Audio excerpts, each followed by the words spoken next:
فلاں صاحب کے ہاتھ میں ہاتھ دے دو جنت مل جائے گی. میں امید کے خاتمے کے لیے نہیں آیا. سوال پوچھنے والی رابعہ، جواب دینے والے امام حسن بصری، جو علی کے مرتضیٰ کا خلیفہ ہے. خلیفہ، میں اس بات میں اتنا زور دے رہا ہوں کہ علی کی خلافت وہ نہیں جو فارم بھر کر کے مل جائے یا خلیفہ کی چاپلوسی کر کے مل جائے یا مریدی اور پیری کا ایجنٹ بن کے مل جائے. وہ نہیں خلافت. وہ خلافت وہ ہے، خدا کی قسم علی کی خلافت پر خلافت کو ناز ہے. علی کے مرتضیٰ وہ شان والے ہیں. اللہ کی عزت کی قسم، کسی کو ولی کسی نے کہا، کسی کو ولی کسی نے کہا. علی وہ ہے جس کو ولی نبیوں کے امام مصطفیٰ جان رحمت نے کہا. وہ علی ہے. علی ولیوں کا ولی ہے. علی کی شان یہ ہے. علی کے مرتضیٰ نے جس کو خلافت دی وہ حسن بصری. جب رابعہ بصری نے کہا میں جنتی یا جہنمی، امام حسن بصری خاموش رہے، کوئی جواب نہیں دیا.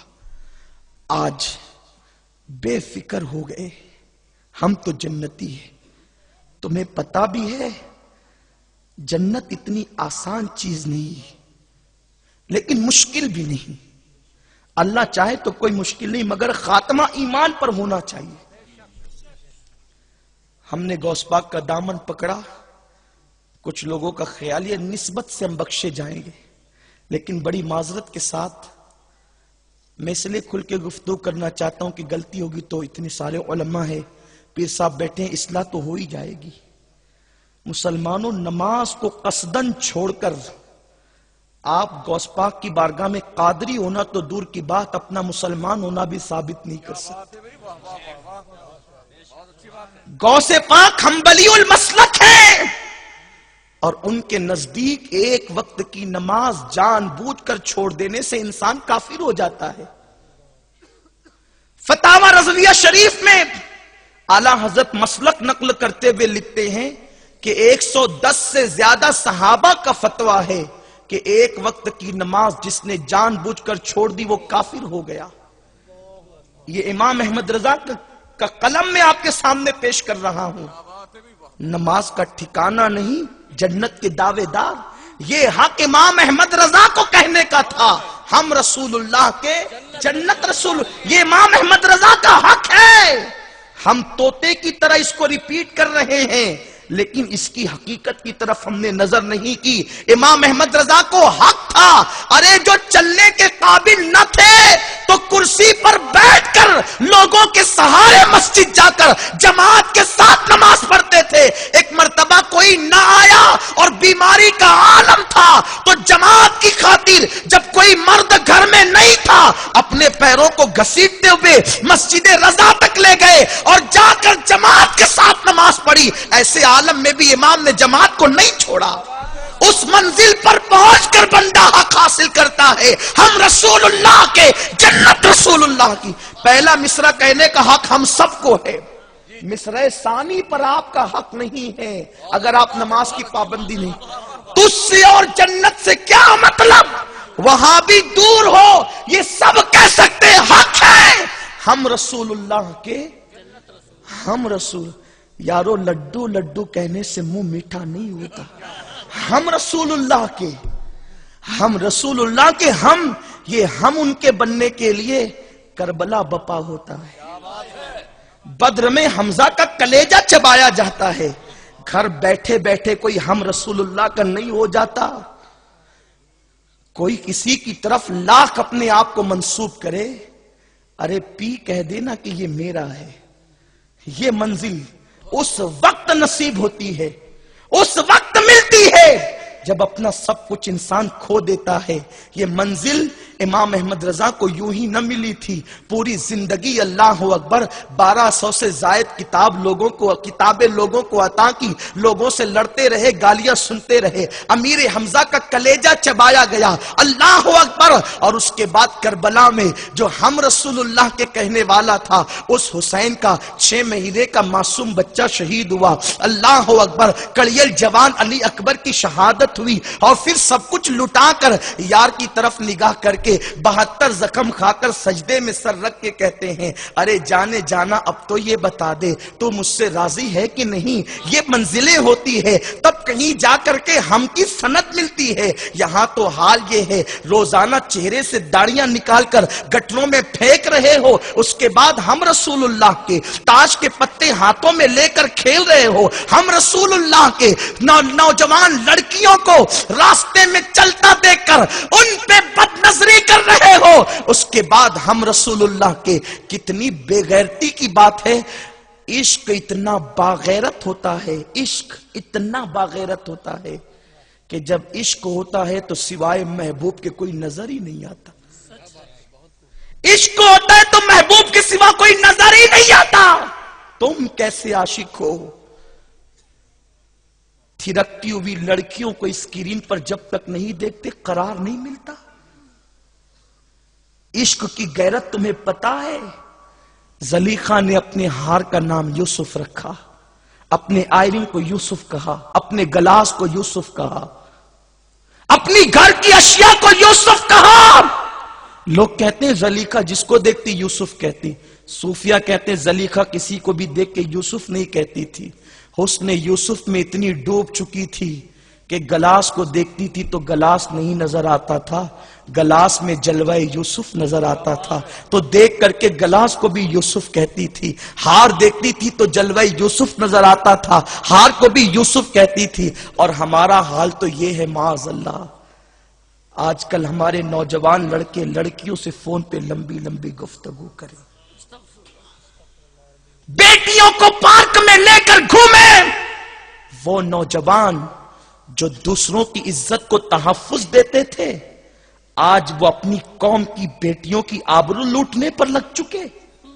بڑی معذرت کے ساتھ زیر لب مسکرانے والوں بے حیائی کے جملے کہنے نہیں آیا, لیکن سن لو کما تدین و تدان, تم جیسا کرو گے تمہارے ساتھ ویسا ہی کیا جائے گا.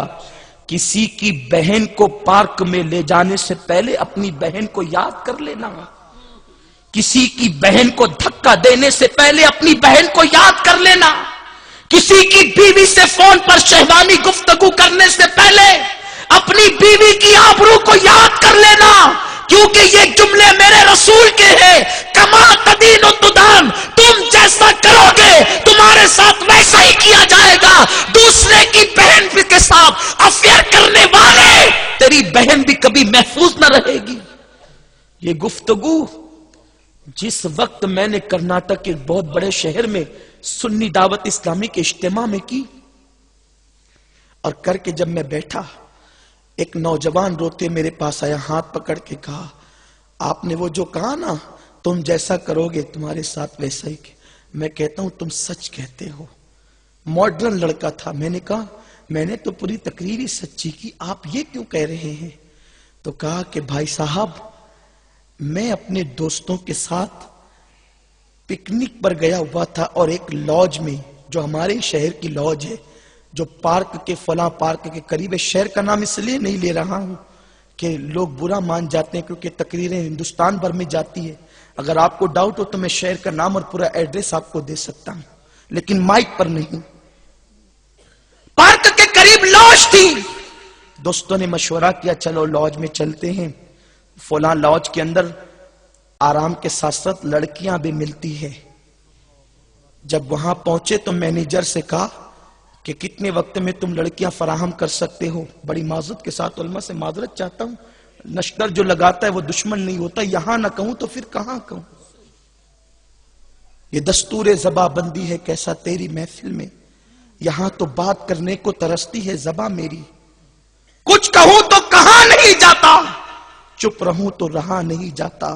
دل کے جذبات کہتے ہیں کہ ساری باتیں کھول کے رکھ دی جائے. اے میری قوم کے جوانوں, دل کے کانوں سے سنو اس جوان نے جو داستان بیان کی کہ جب ہم لاج کے مینیجر کے پاس پہنچے اور کہا جتنی جلدی ہو سکے کتنے ٹائم میں لڑکیاں منگا سکتے ہو. اس نے کہا پہلے فوٹو دیکھ کر پسند کر لو, پھر جتنی جلدی میں کہو گے لا دیں گے. کیونکہ آج پکنک کا مطلب شراب اور لڑکیوں کے علاوہ رہ کیا گیا. جہاں نوجوان لڑکے پہنچے، بالخصوص قوم مسلم کے جوان، اس لیے کہ صلیبی جنگوں کے بعد انگریزوں نے یہ طے کیا ہے کہ میدان جنگ میں مسلمانوں سے نہیں لڑنا۔ اب اگر مسلمانوں سے لڑنا ہے، ان کو شراب و شباب میں ڈبا دو، یہ قوم کبھی ہوش کے ناخن نہیں لے سکے گی۔ ڈبا دیا انہوں نے تمہیں شراب اور شباب میں۔ اس لوج کے مینیجر نے کہا پہلے فوٹو دیکھ کر پسند کر لو، پھر جتنی جلدی ہو سکے گی لڑکیاں فراہم کر دی جائے گی۔ وہ کہتا ہے کہ جب مینیجر نے جو ہے وہ ٹیبل پر تصویروں کو پھیلانا شروع کیا، ایک تصویر کو دیکھ کر میرے پیروں کے نیچے سے زمین کھسک گئی۔ میں نے کہا وہ کیا تھا؟ کہا کہ ان تصویروں میں میری اپنی بہن کی تصویر بھی تھی۔ اے میری قوم کے جوانوں، آج بچیوں کی آبرو لٹ رہی ہے۔ مسلم بچیوں کی عزت بکریوں سے زیادہ سستی کر دی گئی ہے۔ مشرکین کا تو پلان ہے تنظیم کا، اس تنظیم کا نام بھی کیا لوں کہ مسلم بچیوں کے پیٹ میں غیر مسلم لڑکوں کے حرام بچے پلنے چاہیے۔ باضابطہ طور پر وہ اپنی قوم کے لڑکوں کو اسکول اور کالجز میں اس لیے بھیجتے ہیں تاکہ تمہاری بیٹیوں کے پیٹ میں ان کے بچے پلے۔ اور آج مسلم باپ اتنا بے غیرت ہو چکا ہے، بیٹی بے پردہ جائے، دوپٹے کو مفلر بنا لے، باپ کو کوئی فکر نہیں، بیٹی کی ڈگری سے مطلب ہے۔ لعنت ایسی ڈگری پر جو عزت کو فروخت کرنے کے بعد ملتی ہے۔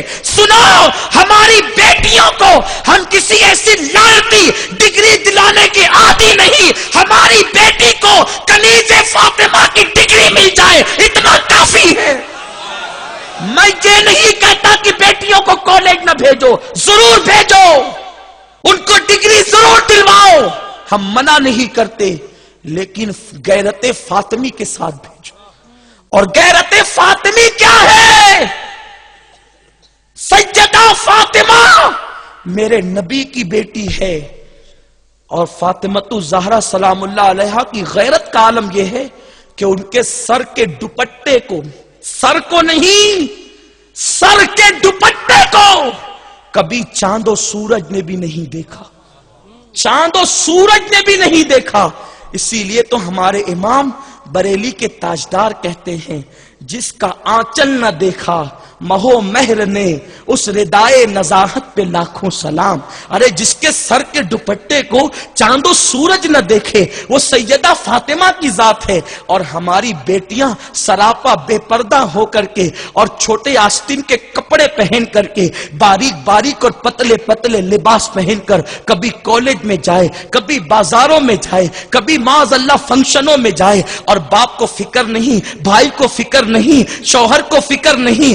میرے رسول فرماتے اپنی گفتگو کی طرف آؤں، دور پر دور نہ چلا جاؤں، اپنی گفتگو کو سمیٹتے ہوئے قریب لانا چاہتا ہوں۔ میرے آقا فرماتے ہیں، جس کی بیوی بے پردہ گھومے وہ شوہر، جس کی بیٹی بے پردہ گھومے وہ باپ، جس کی بہن بے پردہ گھومے وہ بھائی۔ آقا کریم فرماتے ہیں وہ دیوس ہے، دیوس۔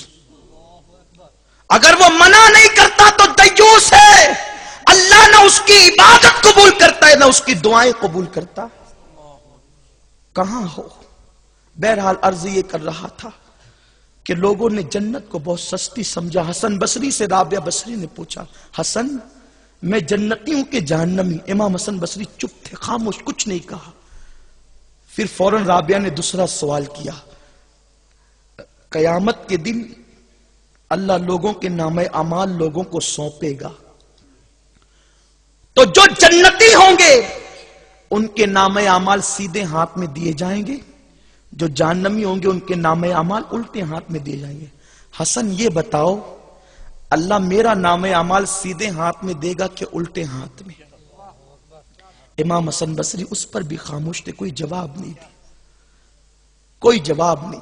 تیسرا سوال یہ تھا، حسن یہ بتاؤ قیامت کے دن پل صراط سے سب گزریں گے، پل صراط جہنم پر ایک پل ہے، جہنم پر ایک پل ہے جو بال سے زیادہ باریک اور تلوار سے زیادہ تیز، اس پہ سے سب کو گزرنا ہے، مجھے بھی آپ کو بھی۔ اے میری قوم کے جوانوں، اگر آخرت کی ہم فکر کرتے تو شاید ہم اتنے بے باک نہ ہوتے.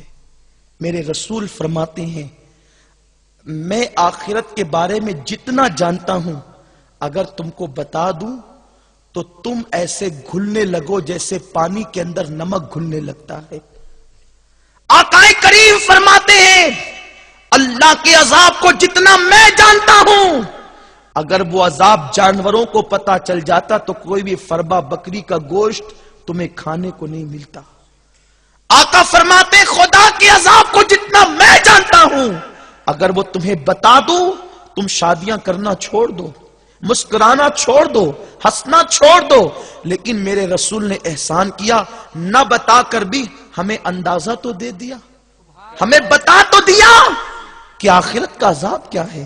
آج ہم کھلکھلا رہے ہیں, کہے لگا رہے ہیں, عبادت کو بھول چکے ہیں, خدا کو بھول چکے ہیں, قانون الہی کو پیٹ کے پیچھے ڈال چکے ہیں.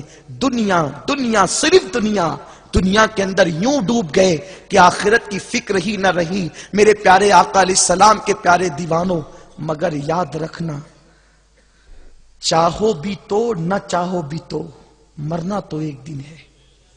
موت کا فرشتہ ضرور آئے گا میرے بھائیوں, ضرور آئے گا. موت کی تلوار سر پہ لٹک رہی ہے.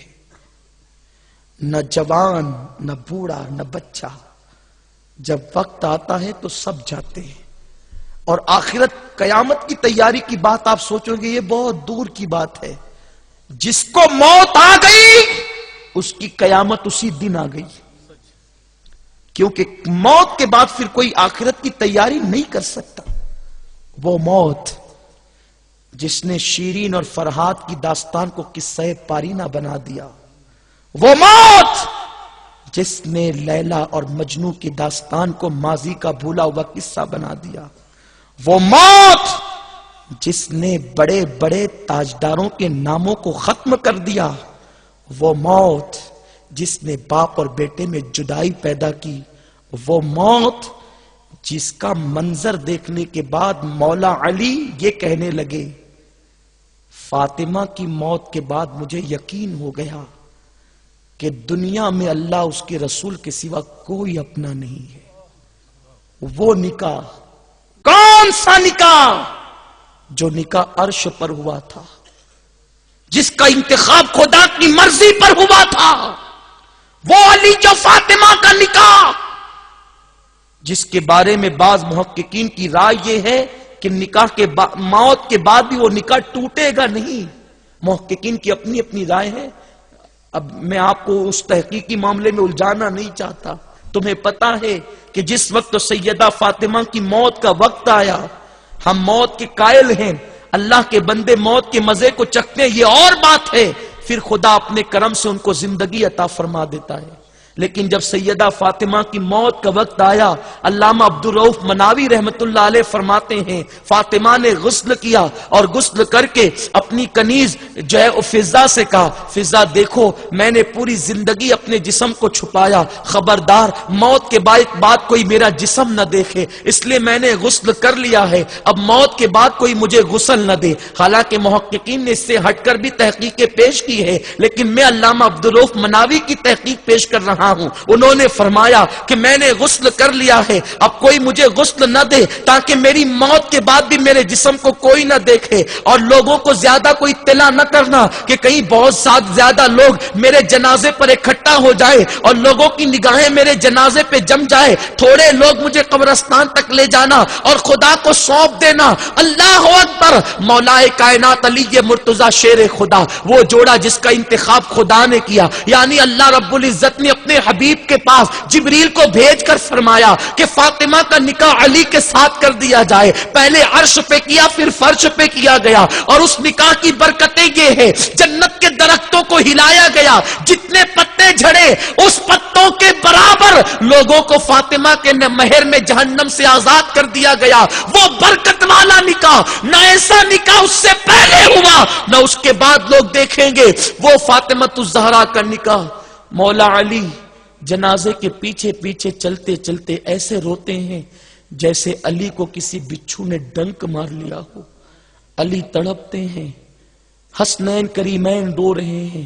حضرت ابو سعید خدری فرماتے ہیں کہ جب فاطمۃ الزہرا سلام اللہ علیہا نبی کی بیٹی، وہ بیٹی جس کے بارے میں حضور فرماتے ہیں الفاطمۃ بدغۃ منی، فاطمہ میرے جگر کا ٹکڑا ہے، اس فاطمہ کو علی نے قبر میں لٹایا اور قبر میں لٹانے کے بعد کنارے کھڑے ہو کے کہتے ہیں فاطمہ فاطمہ فاطمہ، کوئی جواب نہیں آیا قبر سے۔ علی روتے ہوئے پلٹ کر کہتے ہیں برگے لگا دو، مٹی ڈال دو۔ آج فاطمہ نے بتا دیا خدا کے سوا، اس کے رسول کے سوا کوئی اپنا نہیں ہے دنیا میں۔ لوگوں نے پوچھا علی یہ کیوں کہتے ہو؟ میرے مولا نے کہا یہی فاطمہ تو تھی، ایک مرتبہ فاطمہ کہتا تھا تو تین مرتبہ لبیک کہتے ہوئے دوڑی دوڑی چلی آتی تھی، بے چین ہوتا تھا تو تسلیاں دیتی تھی، بھوکا رہتا تھا تو پیٹ پہ ہاتھ پھیر کر کے تسلیاں دیتی تھی، بے چین ہوتا تھا تو قرار بن جاتی تھی۔ آج تین بار پکارتا ہوں کوئی جواب نہیں دیتی۔ موت وہ ہے جس نے علی و فاطمہ میں جدائی پیدا کر دی۔ تم کیا ہو، ہم کیا، میرا محل، میری دکان، میرا مکان خواب ہے میرے بھائی، خواب۔ مولا علی نے خود کہا یہ دنیا میں تم خواب دیکھ رہے ہو، جس دن موت کی وجہ سے جب آنکھیں بند ہوگی اس دن خواب سے آنکھ کھل جائے گی۔ آنکھیں کھول کے خواب دیکھنے والوں، بالکل تمہاری اور ہماری مثال یوں ہے جیسے ایک غریب مفلس نادار پیوندار کپڑے ہوئے ٹاٹ پہ سونے والا سویا، اچانک آنکھیں بند ہوئی، خواب دیکھنا شروع کیا، میرا محل میں بادشاہ بن گیا پوری دنیا کا، نوکر چاکر غلام ایک سے غذا کھانے کار، ہوائی جہاز پلین سب ہے، خوش ہو رہا تھا۔ بیوی نے آ کر کہا اٹھو، اٹھا، وہی پیون کے کپڑے، وہی ٹاٹ کا بستر۔ ہائے مسلمان تو کتنا غافل ہے، دنیا کی وہ قومیں عیش کرے تو مجھے تعجب نہیں، کیونکہ وہاں موت کے بعد کا کوئی تصور نہیں ہے، وہاں آخرت کا کوئی تصور نہیں ہے۔ تم زنا کے اڈوں کو آباد کر رہے ہو، تم شراب کے پیالے اچھال رہے ہو، تم انٹرنیٹ پر گندی تصویریں دیکھ رہے ہو۔ لوگ کہتے ہیں مرنے کے بعد قبر میں حضور کا دیدار ہوگا، میں ڈر رہا، مجھے خوف ہے۔ غیرت مند عاشق سنہری جالیوں کے سامنے منہ چھپا کر جاتے ہیں، جبکہ سنہری جالیوں سے قبر رسول کا فاصلہ بہت دور کا ہے۔ ایک قبر میں جو 2 گز زمین ہوگی وہاں حضور آئیں گے، اتنے قریب سے sound and recording S A radio Makrana. وہ زیارت تو کرانے آئیں گے لیکن سن لو، اپنے چہرے سے داڑیاں نکال کر گٹروں میں پھینکنے والوں، تمہارے چہرے پہ وستورا بعد میں چلتا ہے، پہلے مدینے والے کے دل پر چلتا ہے۔ نبی کے دل پہ نشتر لگانے والوں، جب تمہارے گھر میں شادی کے موقع پر ڈی جے اور میوزک بجتا ہے اس وقت رسول اللہ کے دل پر کیا گزرتی ہوگی؟ جب تم کسی کنواری لڑکی کو فون کر کے دعوت گناہ دیتے ہوں گے اس وقت اس رسول کے دل پہ کیا گزرتی ہوگی؟ اس رسول نے پوری رات تمہارے اور میرے لیے مغفرت کی دعائیں کی ہیں۔